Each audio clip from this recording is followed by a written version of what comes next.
A nossa súplica é verdadeira, mas se a nossa motivação for vingança, Deus não ouve.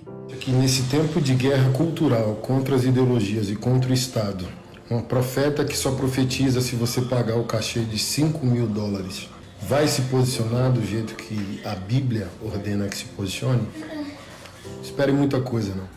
Eu estou cada vez mais convicto de que hoje, infelizmente, nós temos um presidente de esquerda que governa o nosso país porque a igreja dividiu a sua opinião. Na minha opinião, se todos os crentes, cristãos evangélicos, conhecessem mais a palavra e fossem bem mais informados, nós hoje teríamos um presidente que defendia a família e que era a favor da palavra de Deus. É como nos dias de Davi, um governo teocêntrico, onde Deus está acima de tudo. Mas infelizmente nós estamos vendo cada dia mais cristãos evangélicos dividindo opiniões, e no vídeo de hoje eu vou mostrar para vocês aqui uma participação da pastora Camila Barros em uma live com o deputado federal Nicolas Ferreira, um período de oração de 21 dias, e ela falou coisas muito fortes para o Brasil. Todavia, o pastor Anderson Silva, mais uma vez, criticou a pastora Camila Barros, dizendo que não se pode esperar muita coisa dela. Eu acredito no que ela falou, eu acredito na palavra que ela liberou para o Brasil, particularmente eu defendo isso, acredito sim nisso, e quero aqui deixar o meu manifesto relativo às pessoas que ficam degladiando uns com os outros, principalmente pastores aí nas redes sociais. Eu não concordo, eu sou contra esse posicionamento de alguns líderes hoje no nosso Brasil. Eu creio que a igreja, para vencer, ela tem que estar unida. E mais uma vez eu endosso isso. Se o Brasil, particularmente a igreja evangélica cristã, estivesse unida durante esse pleito à presidência, hoje nós teríamos um outro ditame político. Mas, infelizmente, a gente não pode mudar nada no momento. Mas vamos orar para que o Brasil melhore em nome de Jesus. Assista o vídeo e que Deus abençoe sua vida e sua família em nome de Jesus. Não se esqueça de colocar sua opinião aqui embaixo e também deixar o seu like nesse vídeo. Pedi e não recebeis. Não porque não conhecem o endereço, não porque não sabe para quem está pedindo, mas diz o texto, porque pedi mal. Porque vocês pedem segundo a vontade da carne, para gastar nos vossos próprios deleites. Eu vou falar um negócio muito importante, Nicolas, porque eu vejo através da sua vida, da sua humildade e dessa oportunidade de oração e de palavra, porque a palavra de Deus, ela tem o poder também de denunciar para que haja conserto. E eu vejo nessa noite uma oportunidade da gente, como cristão, também manifestar o desejo do conserto. Não utilizar-se de todo o acesso que a gente tem ao poder de Deus, à unção que desata o jugo, à oração, para pedir mal. Porque quem pede mal não recebe o que pede. O que Tiago afirma dentro desse texto que a gente está colocando aqui agora, sobre pedir e não receber porque vocês pedem mal, vocês pedem para gastar nos vossos próprios deleites. Um dos motivos pelo qual às vezes a nossa oração não é atendida, a nossa súplica é verdadeira, mas se a nossa motivação for vingança, Deus não ouve. Ou melhor, ele ouve, mas não responde. A Bíblia diz que na ira, a justiça de Deus não opera. Enquanto os cristãos manifestarem a sua oração de súplica, baseada na nossa necessidade de justiça, que é verdadeira, que é coerente, que é íntegra, mas a motivação por trás dela for a ira, não haverá de Deus uma intervenção. O que o Senhor nos disse foi: se vocês odiarem os que vos odeiam, que diferença vocês têm dos publicanos? E agora vamos traduzir publicanos para dentro do nosso contexto de hoje, porque não somos judeus. Que diferença vocês vão ter deles? Ou seja, daqueles que não me servem. Jesus está falando isso para os seus discípulos. A gente tem que se pôr a pensar nisso na condição de cristão. Se vocês só amarem o que vos amam, os que amam vocês, que diferença vocês terão deles? Mas eu vos digo, sabe o que ele está dizendo? Eu não chamei vocês para serem recíprocos, eu estou chamando vocês para serem meus discípulos.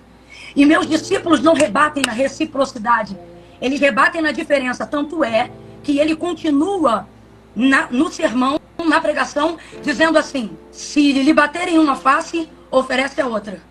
Se te pedirem para caminhar 1 milha, caminha com ele 2. Se te pedirem a túnica, dá também para ele a capa. Sabe o que ele está dizendo? Não trafegue correspondendo às armas, às expectativas, os debates na mesma altura do mundo. Sublimem. Eu chamei vocês para andarem, de maneira superior.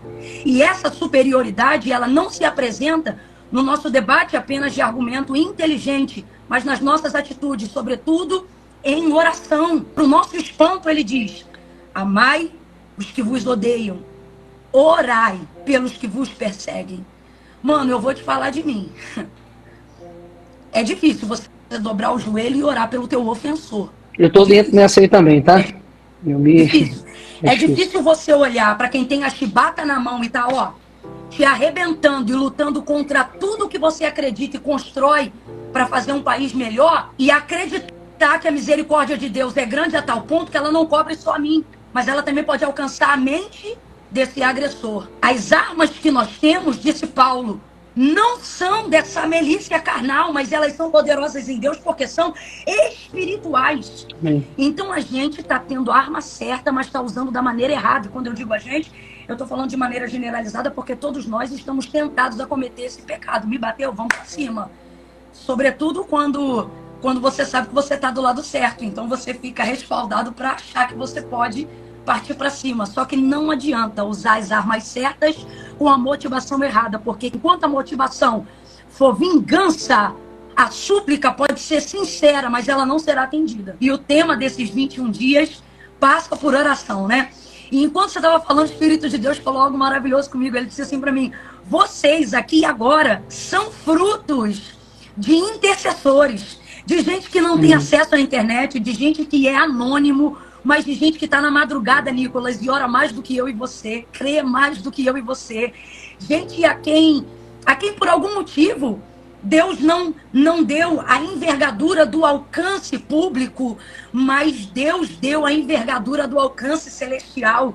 É gente que não coloca essa quantidade de pessoas numa live, mas coloca anjo aonde a voz da intercessão dele alcança. E enquanto você estava falando sobre oração, Deus falou assim para mim: diga para esse povo que está presente. E eu acho isso lindo, porque é um jeito de Deus dizer assim: ó, vocês não são o máximo não, tá? Vocês não são é nada. Foi como você disse, quando eu vejo o cristão que Spurgeon, que Billy Graham, que John Wesley, e que esses que são anônimos nossos, mas conhecidos do céu, estão em oração, eu vejo o cristão que realmente eu não sou e o tanto que ainda falta para eu ser. E Deus me mandou trazer a memória dessas pessoas que não têm esse poder de alcance que nós temos aqui, mas através do poder de alcance que elas têm em oração, nós estamos aqui. E o Senhor nos levantou apesar de nós, para que apesar de nós possamos levantar essas outras pessoas que estão aqui nos ouvindo, para que eles, independente do alcance que eles tenham, publicamente ou intimamente no seu quarto secreto, também alcancem outros. E nisso Deus veio falando comigo numa avalanche aqui agora sobre a força de um intercessor. Então, para esse momento aqui de live, eu quero deixar para a meditação de todo mundo Tiago capítulo 5, versículo de número 16, na parte em que ele disse: a oração de um justo muito pode em seus efeitos. Esse convite que você fez para nós, quanto nação brasileira, o que o Senhor está dizendo?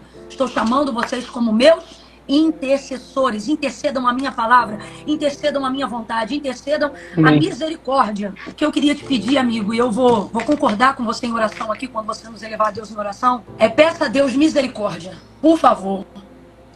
Bartimeu pediu misericórdia e foi atendido.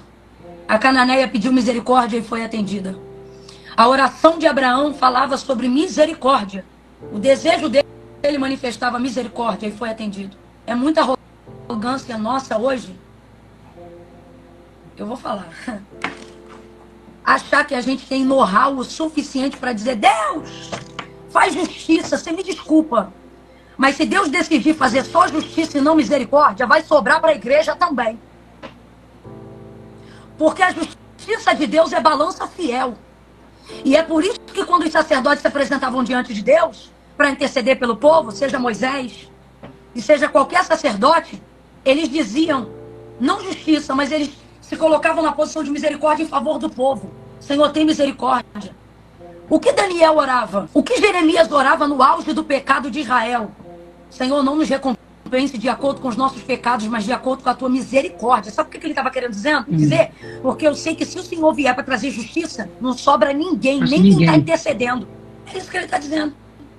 Então vamos pedir misericórdia, gente. Amém. Vamos abandonar a vingança que está associada à vanglória e vamos pedir a Deus misericórdia de nós, dos nossos filhos, da nossa fé.